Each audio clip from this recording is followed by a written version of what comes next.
Oke, bismillahirrahmanirrahim. Assalamualaikum warahmatullahi wabarakatuh.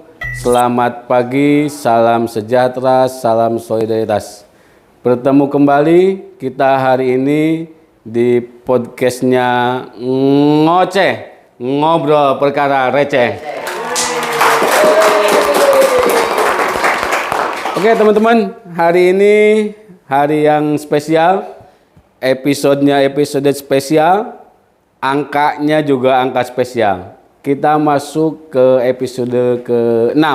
Namanya gini, 6. Episode ke-6, di mana juga hari ini alhamdulillah kita kedatangan tamu yang sangat spesial dari episode kemarin. Ya, tamu yang beliau ini asli pejuang buruh.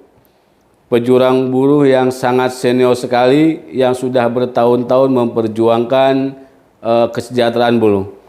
Beliau juga sekarang menjadi salah satu motivator kita, juga sebagai pejuang buruh yang sudah sulit saya menggambarkannya teman-teman. Sulit sekali.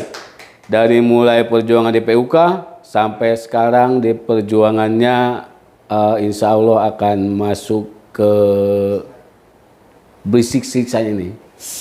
Rahasia akan masuk ke Dewan. Kita doang yang tahu ya. Atau bisa jadi kementerian saudara-saudara. Ya, beliau adalah Bung Peri Nurjali, SE, SH.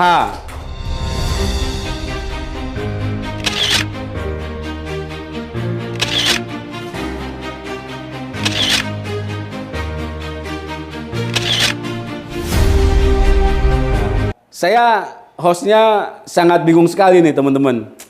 Mau bicara apa ya? Biografinya sudah banyak. Pejuang buruhnya juga, nggak dihitung. Kita berada di sini berkat perjuangan beliau. Jadi hari ini sangat spesial sekali. Selamat pagi, assalamualaikum warahmatullahi wabarakatuh, Bung. Waalaikumsalam. Sehat selalu, Bung ya. Alhamdulillah. Alhamdulillah bisa hari ini spesial sekali.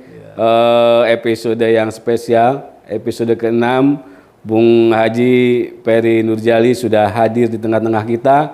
Ya, dalam kondisi juga sebenarnya kemarin ada kurang sehat, tapi alhamdulillah sekarang sudah sehat kembali, sudah bisa bergabung kembali, sudah hadir akhirnya di tengah-tengah kita. Bung, sedikit ceritalah perjuangan dari dulu sampai sekarang. Dan kita juga sudah menyadari, sudah sadar sekali bahwa PUK Dunlop ini diawali, dibikin pondasi sama Bung Peri. Ya. Sedikit ceritalah, dulu bagaimana nih? Ya. Dengan sekarang bagaimana ini? Ya. Silakan Bung. Ya, Bung Ali dan kawan semua yang hadir pada pagi hari ini di podcast Ngoceh Bung. Ngoceh ya. Di Ngoceh, perkara receh, tapi sekarang bukan receh saudara. Tamunya bukan receh sekarang. Silakan Bung. Ya, hari ini saya diundang kan dalam rangka penandatanganan PKB yang ke-10 ya. Betul. PUK Sungai Raber. Alhamdulillah ya, saya datang ke tempat asal muasal. Kembali ke rumah slogannya Bung. Seperti yang itu tuh slogannya. Ya, saya di Sungai Raber ini mulai bekerja pada tahun 96 ya. Betul. Jadi kalau 96 ya. 2023 sudah 27 tahun ya. Ya, terharu ya. Jadi kita menandatangani PKB yang ke-10. Betul. Dan saya tadi menyampaikan menorehkan tinta pertama PKB kita pada tahun 1996 ya. Yang pertama. Itu pertama kali perusahaan juga lahir ya. Alhamdulillah saya dulu diberi amanah oleh kawan hampir 4 periode. Ya. Kali 3 tahun 12 tahun lah ya. Berarti PKB saya itu dulu 6. Sampai 6 kan? Ya, 6 lagi tuh. Ya. Sekarang episode ke-6. Nomor 6 lagi sekarang. 6 lagi ya. Kayaknya ada tanda-tanda. Amin. Ya. Alhamdulillah. Jadi kalau kita tarik ke belakang dulu ya. ya dulu memperjuangkan dari tidak ada menjadi ada tuh sangat berat sekali. Betul Bung, pasti ya. Kan pada tahun tersebut zamannya era Soeharto. Ya, Orde Baru ya. Ya, kondisi kebebasan berserikat juga kita pun nggak seperti sekarang ini. Ya, betul. Kita dibatasi, dibungkam ya. Dan kalau kita berjuang sesuatu itu ya dianggap melawan pemerintah.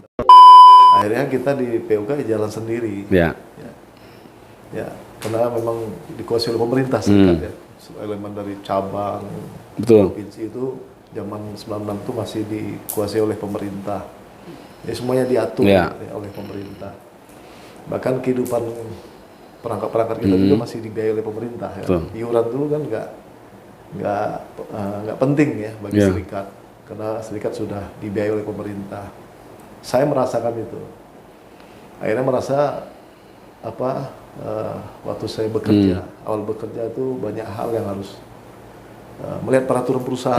Peraturan perusahaan itu kan sifatnya normatif, ya, yang diatur oleh pemerintah. Sifatnya minimal semua kan. Ya, akhirnya kita mulailah bernegosiasi pusat untuk PKB. Alhamdulillah, ya awal itu memang didukung oleh Pak Subronto Laras. Ya, waktu itu HRD-nya ya. Pemilik modal.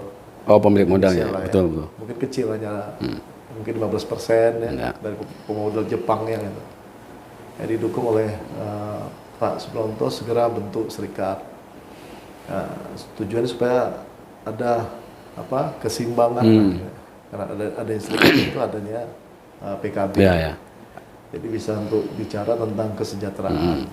Kita didorong, ya, bersyukur, ya nggak ditentang lah ya, nggak dianggap serikat itu satu hal yang nggak dibolehkan ya. Karena zaman kekuasaan pemerintah yang Pak Harto dulu. Ya, tapi kita didorong oleh pengusaha Pak Subronto untuk segera dibentuk.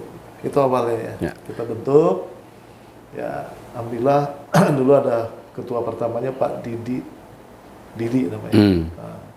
Saya wakil ketua. Setahun kemudian beliau mundur dari perusahaannya. Saya melanjutkan. Ya, setahun lah saya diwakil, saya melanjutkan. Disitulah saya mulai ya terasa dengan diberinya amanah ya oleh kawan-kawan karyawan ya, merasa saya harus berjuang. Saya merasakan kehidupan buruh itu dari tahun 86 di pabrik sebelumnya. Dan itu pun pernah saya menggerakkan massa terkait tentang upah. Karena saat itu serikatnya belum ada, masih kelompok kecil ya, tingkat perusahaan mandiri gitu. Mandiri. Dan Jepang juga malah masa pahit ya, sebagai pekerja itu dengan disiplin yang tinggi, dengan tekanan segala perintah ya, yang kita rasakan kerja mati-matian ya. Tapi saat kita mendapatkan haknya, kesejahteraannya ya, minimal ya. Saya rasa ini kita harus berjuang ya, dengan cara membuat PKB supaya kita bisa dapat nilai tambah dari aturan. Kan aturan minimal itu kan dibuat pemerintah memang sangat minim. Ya. Normatif ya, sebutnya kita normatif. Apalagi kalau upah minimum itu kan untuk pekerja bujang, lajang dan di bawah 1 tahun. Betul, di bawah 1 tahun. 2 tahun, 3 tahun, 4 tahun, siapa yang bicara? Ya. Pemerintah nggak mengatur kan? Ya, betul. Harus PKB.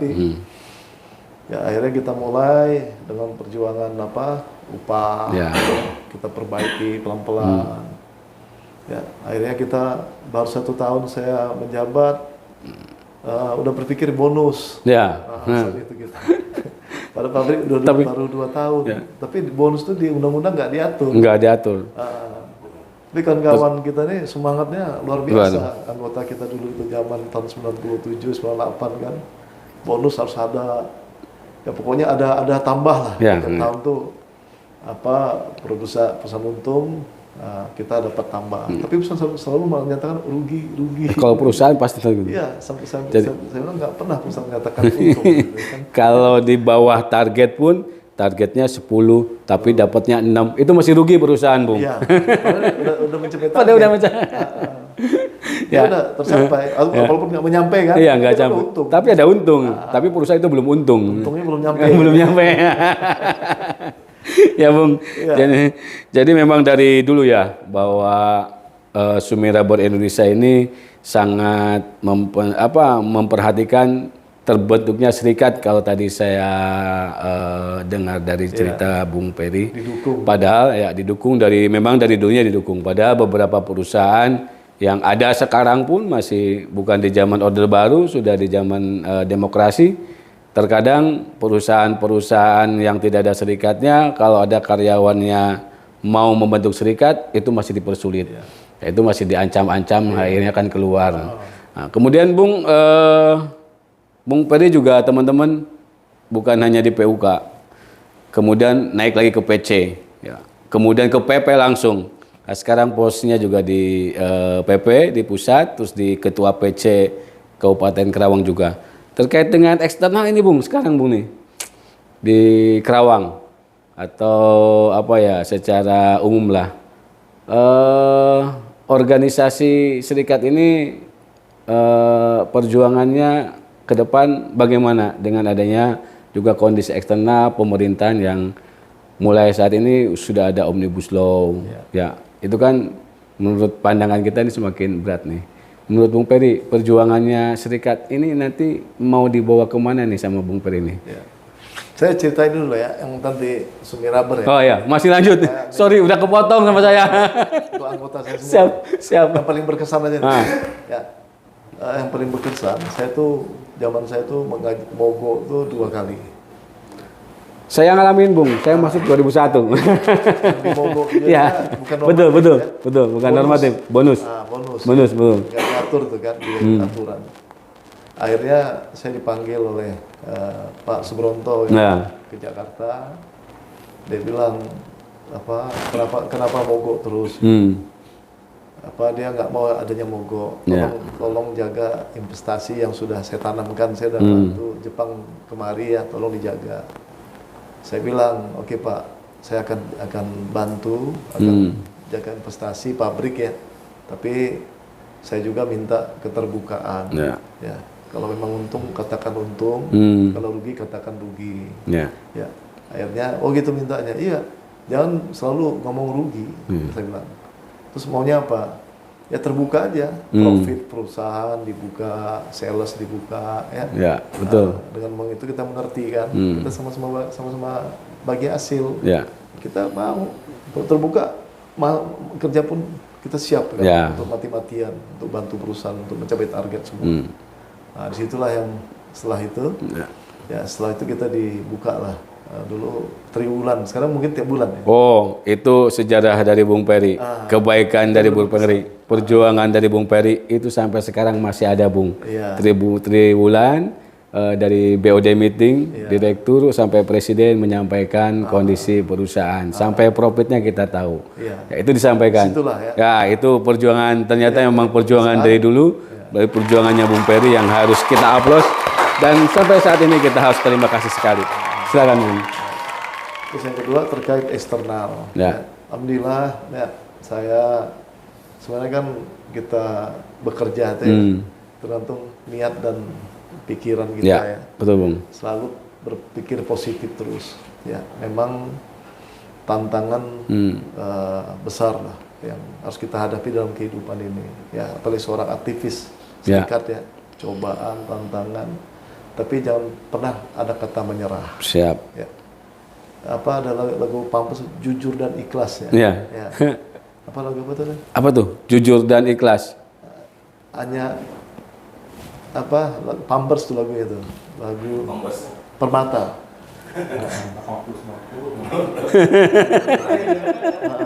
Itu lagu 80-an. Gak bakalan hafal Anam. Ya. Hanya jujur dan ikhlas itu adalah kunci kehidupan. Itu yang harus kita pegang ya, jujur dan ikhlas itu. Ya, jadi memang dari jiwa yang untuk berbuat orang banyak. Sehingga saya tuh dipercaya sampai ke kabupaten. Alhamdulillah di kabupaten juga hampir 4 periode 20 tahun. megang 4 periode, cabang sampai betul. hari ini ya. Sampai hari Saya ini. percaya terus. Ya, berbagai hal outsourcing saya perjuangkan di pabrik-pabrik lain ya.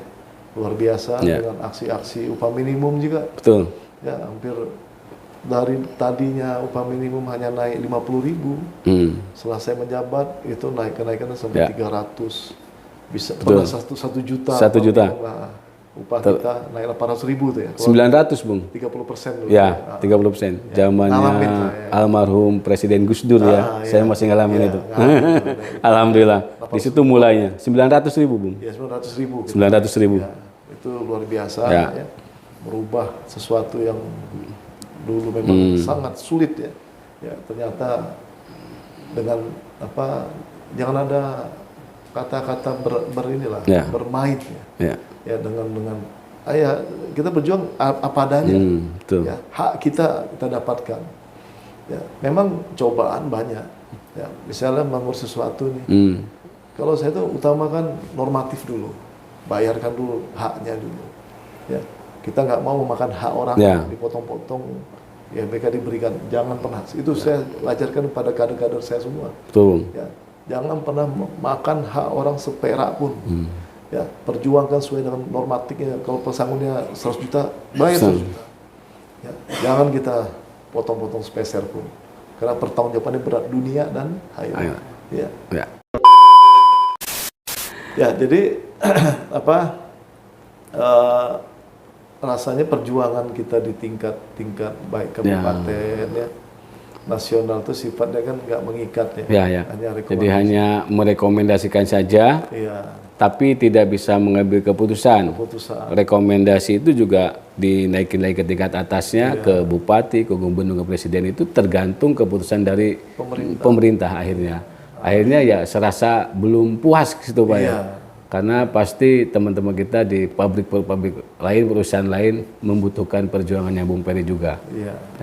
Jadi selama ini memang istilahnya sudah bertahun-tahun, tapi masih ada belum ketidakpuasan terkait dengan keputusan-keputusan itu karena hanya soal rekomendasi. Kalau di PUK kan keputusan ya. Ya, kalau di mana betul. PKB keputusan jelas kalau kita nego sama ini juga angkanya juga jelas. Ya. Turun naik. Pengambil keputusannya jelas gitu kan. Oh ya betul Bung. Jadi itu ya satu sisi memang perjuangan kita ini harus dilanjutkan, dan Bung Peri sebagai aktivis buruh yang senior juga sudah kita dengar ujangan-ujangannya, saran-sarannya yang kita garis bawahi ada ikhlas itu. Kemudian selanjutnya nih, saya dengar angka 6 nih. Ya, PKB 6 kali, sekarang juga episode ke-6, terus ada 6 yang satu lagi nih. Gak apa-apalah. Dan sekarang di Partai Buruh juga Bung Peri juga sebagai sekjen, ya, gak kaleng-kaleng, gak receh, sekjen, sekretaris jenderalnya Partai Buruh. Ini bagaimana ini? Saya masih melihat kita ini teman-teman masih terlalu apatis. Saya juga mengikutinya juga memang agak setengah-setengah jadinya. Karena belum begitu optimis melihat perannya kepesertaannya teman-teman di bawah. Saran-saran atau masukan-masukan nih dari Sekjen Buruh sebagai Sekjen Buruh, bagaimana nih supaya teman-teman yakin bahwa buruh itu harus kembali ke rumahnya masing-masing. Gimana masukannya? Jadi gini, awal saya berpolitik ya. Jadi saya pernah mencalonkan di 2014 ya. Betul, Gerindra ya. Dari Partai Gerindra. Ya. Dapil Jabar 7 ya. Saat itu saya tertarik ya untuk berpolitik karena saat itu kita memperjuangkan outsourcing. Ya. Upah layak ya. Outsourcing yang sangat marak 2014 lah. 2013 awalnya, 2012 undang-undangnya, 2014 maraknya ya. Kenapa saya tertarik berpolitik ya, saat itu ingin memperjuangkan ya para kawan-kawan pekerja buruh yang di outsourcingkan ini, yang di PKWT-kan ini, karena mereka masa depannya nggak jelas. Di kontrak 3 tahun putus, pindah PT, 3 tahun pindah PT kan. akhirnya kan nggak Ya. jelas. Masih mending milih PT, Bung. Iya. Kadang-kadang kalau sudah 5 tahun, umur sudah tidak kompetitif lagi, masih Bung. muda kan masih Iya, produktif. masih 30 kompetitif tahun. lah. Iya. Kan Melambat lagi udah nggak melambat lagi karena kan 22 lagi ganti, kan? keluar SMA 22 dia bisa masih Iya. 3 tahun kontrak 25 itu sudah tidak kompetitif, Bung. Itu masalahnya, Bung. Iya. Akhirnya kan Ya. saya berpikir, wah, ternyata undang-undang ini adalah dibahas di DPR kan, Ya. di legislatif. Akhirnya saya tertarik dan saya kampanyekan dengan kawan pilih saya ya untuk saya perjuangkan outsourcing ya PKWT ya kawan-kawan, tapi saya hanya bisa dapat hanya 30.000 suara. Ya saat itu mungkin kesadaran kelas pekerja belum maksimal. Betul. Ya padahal yang saya suarakan outsourcing. Ya. Cuman partai yang saya ikut ini ya visi misinya nggak sesuai dengan saya. Betul. Berbeda ya.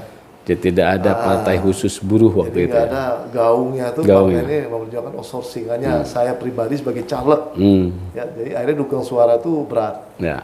Nah, itu salah satu hambatan. Akhirnya 2019 saya dilamar berbagai partai besar ya. Akhirnya saya nggak tertarik lagi. Ya. Ya, kalau nggak sejiwa dengan visi misi perjuangan platform perjuangan partai dengan saya kan nggak cocok. Ya. Saya bicara outsourcing tapi partai saya kalau nggak bicara outsourcing, nanti kalau saya udah jadi bingung juga ya. Ya akhirnya kan saya nggak agak ada bohong, ya. ada janji-janji manis gitu. Betul. Ya 5 tahun kemudian dilamar lagi ya saya tolak semuanya. Akhirnya entah bagaimana di tahun 2022 ya.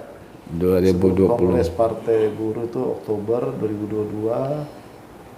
2021, Bung. 21 ya. 21 itu udah mulai digaung itu. Ya.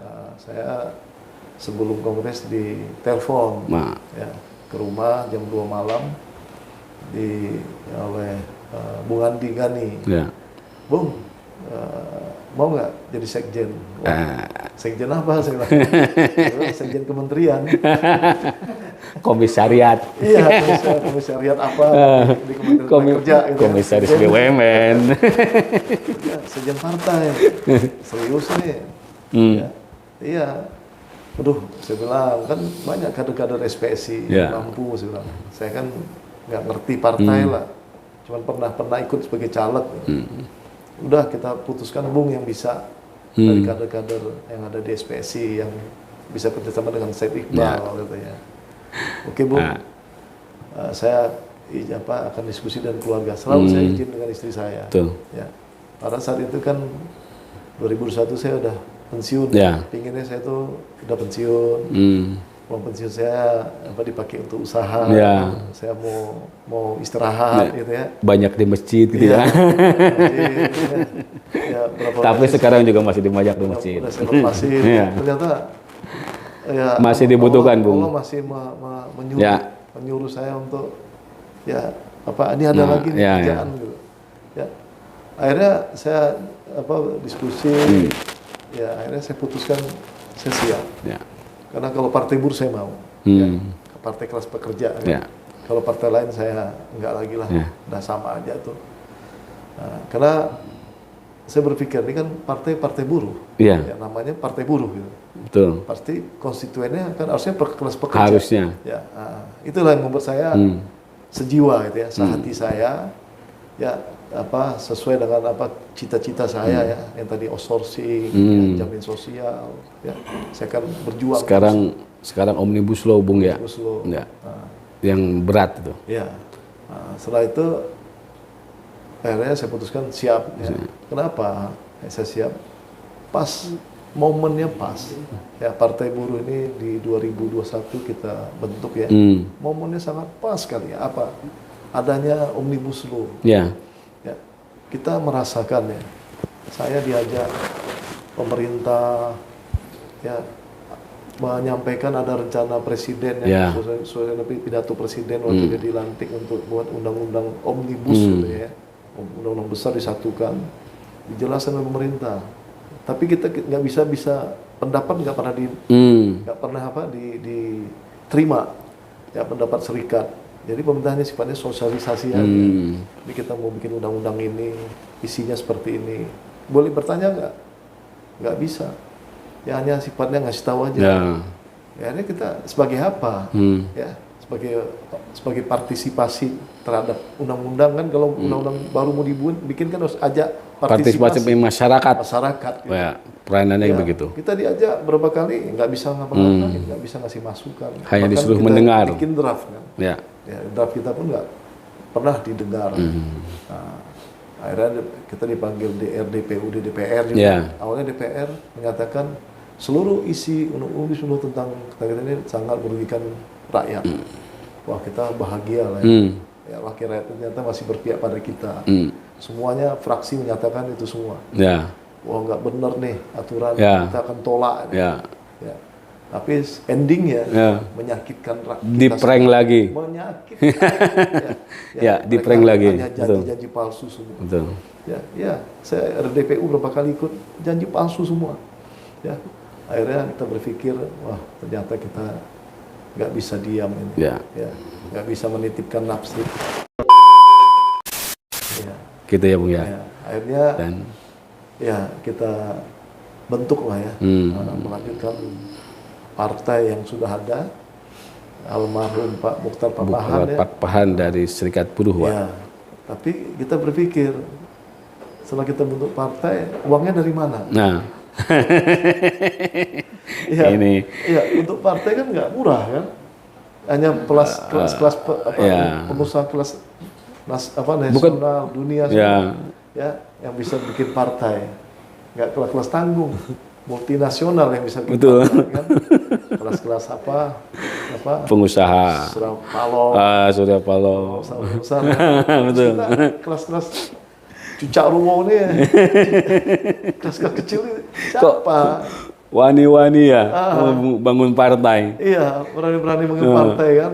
Dananya juga dari mana? Dari mana coba? Akhirnya kita pikir, masa kita harus ada prinsip kita bikin atau tidak ada sama sekali. Ya, kita buat atau kita jalan atau kita tidak ada sama sekali. Ya, Partai Buruh. Akhirnya kita berpikir demi rakyat, demi rakyat kecil, tani, nelayan, pekerja formal, informal, ojek online, guru honorer ya, yang sekarang mereka menunggu kepastian, ya ojek online juga menunggu kepastian tentang hukumnya, PRT, ya migran. Akhirnya kita berpikir untuk itu, untuk rakyat yang sedang ini benar-benar merasakan ya. Kita semangat ya. Bagaimana cara pun kita harus jalan. Jadi Partai Buruh yang disebut buruh itu bukan hanya buruh pabrik saja, betul begitu ya? Ada buruh-buruh yang tadi disampaikan sama Bung Peri juga adalah itu buruh. Kan pemikirannya kan partai buruh, jadi pikiran masyarakat hanya buruh pabrik. Ternyata tidak, Bung ya, seperti yang tadi Bung Peri sebutkan itu. Sekarang kita punya jaringan ya, kan ada 11 unsur, unsur SPSI. SBSI, KSPI, SPMI, ada 5 konfederasi besar bergabung di partai ini. Ada 60 federasi, SPKEP, TSK, LTMM, KASBI, macam-macam ya. Ada serikat petani, ada serikat ojek online, ada serikat buruh migran. Total anggota partai ini hampir 10 juta. Waduh, luar biasa. 10 juta. Kalau kita butuhnya di DPR itu sekarang undang-undang Trisot apa namanya? Parlemen Trisot. Parlemen Trisot. Saya tahu Trisot 4%. Itu harusnya kita bisa menguasai ya, Bung ya. Itu kalau pemilih tahun lalu 140 juta kali 4%, kita hanya butuh 5,6 juta suara. 6 juta cuman bisa menguasai 20 kursi DPR ya. Terus di Provinsi Jawa Barat sendiri buruh sepertinya lebih dari 6 juta kan? Dapil kita kan. Tapi prioritas ya. Ya kalau hitung-hitungan matematis kan harusnya 10 kursi kita. 10 kursi kan? Rencananya. Mudah-mudahan. Artinya yang 4% Trisot itu kan harusnya dikuasai, Bung. Cukup. Jawa Baratnya cukup. Harus. Dengan Jawa Barat cukup kan? Tapi syaratnya buruhnya harus ikut, Bung ya. Buruhnya harus sadar dong ya. Sekarang platform kita jelaskan. Platform coba cek partai lain platformnya. kita daulat kembali pada rakyat, ya bukan pada pemilik partai. Ya. Partai ini nggak ada pemiliknya, Ya. ya nggak ada bosnya. Semuanya kayak kita kalau di tingkat kabupaten aliansi, Ya. bicara bareng gitu kan, cara keputusan bareng, nggak ada pemiliknya, daulat pada rakyat. Nanti misalnya anggota dewan kita, apa kata rakyat turunkan, kita turunkan. Ya, ya. Apa kata buruh ini nggak aspiratif, ini nggak cocok, kita ganti. Ya, itulah tujuan partai yang pertama. Yang kedua, jelas perjuangan jaminan sosial semua. Ya. Orang mulai dari ya lahir, negara bertanggung jawab. Betul. Sampai dia mati, ditanam untuk kuburan, negara tanggung jawab. Betul. Jadi dari dia lahir, dia besar, dia sekolah, dia kuliah, dia kerja, dia pensiun, dia mati, negara. Oh, sekarang mati bayar, Bung. Bayar tanahnya. Besok negara. Itu platform kita. Sekarang mati aja bayar, tanahnya aja dibeli. Jelas. Platform kita. Betul. Jaminan sosial kan. Ya. Nggak ada rakyat mati kelaparan di negara yang kaya. Negara kita terkaya nomor 7 di dunia. Ya, bukan miskin. Ya, cuman mengelolanya mungkin salah. Ya. Kedua, outsourcing. Ya. Itu jelas. Berat, Bung, ya. Kalau saya baca juga Undang-Undang Omnibus Law Cipta Kerja yang sekarang sudah diganti di Perpres nomor 2 itu ya, Bung, ya. Terkait dengan outsourcing ini, permainannya kalau saya lihat dari mulai draft, mulai diundang-undangkan, kita dikasih lagi angan-angan akan dirubah sama Perpu ya. Ternyata Perpu juga gitu-gitu doang. Cuma ganti kata, ganti kalimat doang ini. Jadi Partai Buruh terkait dengan hal tersebut sepertinya sudah mulai bosen dikasih prank-prank sama pemerintah. Akhirnya Omnibus Law ini harus diperjuangkan nih, Bung. Bagaimana ini, Bung? Jadi Perpu itu akal-akalan aja. Ya. Jelas kan memerintahkan ya. MK memerintahkan segera diperbaiki 2 tahun, Bung, ya. 2 tahun dikasih waktu 2 tahun. Ajak partisipatif masyarakat ya. Akhirnya dicari akal-akal. Jadi dibentuk Perpu. Dinyatakan inkonstitusional tapi boleh bersalat, boleh diberlakukan 2 tahun. Tapi setelah 2 tahun gitu-gitu lagi, Bung. Diprank lagi kita ini. Ke Perpu lagi kan? Iya, Perpu isinya ya itu doang, cuma ganti kata doang. Ya, jadi kecewa lagi kita. Ya kecewa terus, Bung. Kecewa terus ya kalau saya lihat sih juga begitu, Bung. Ini saatnya kita dinahkodai sama Bung Peri sebagai aktivis buruh, teman-teman. Tidak ada harapan lagi menurut saya juga apa yang sudah kita rasakan bahwa pemerintah sudah tidak berpihak sama buruh. Dan akhirnya kita dinakodi oleh Bung Peri sebagai pejuang kita, aktivis kita yang sudah senior mendirikan Partai Buruh dengan harapannya kita buruh itu kembali ke rumah buruh lagi. Begitu, Bung? Siap. Wali. Sepertinya mohon maaf waktunya juga sangat terbatas. Segmen terakhir aja ya. Ya, segmen terakhir saya minta pesan-pesannya dari Bung Peri.